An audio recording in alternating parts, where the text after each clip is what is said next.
සුබ දහවලක් වේවා. සොඳුරුම සොඳුරු තැනකට තමයි අද මම ආවේ.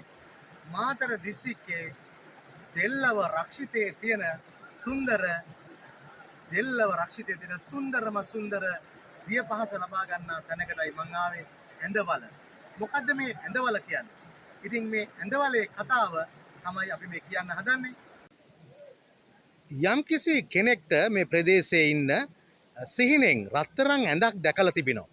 ඉතින් මේ රත්තරන් ඇඳ ගන්න ඇවිල්ලා තියෙනවා මෙම ස්ථානයට.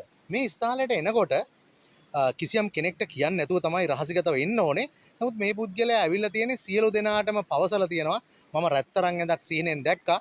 මම ඒක ගන්න තමයි එන්නේ කියලා. ඉතින් ඒ අවස්ථාවේදී ඊට පහුදා මෙම ස්ථානයට එනකොට මේ ඇඳ වලකට ගිහිල්ලා තියෙනවා. ඉතින් ඒ වලෙන් සොයාගන්න බැරි වෙලා තියෙනවා මේ ඇඳ.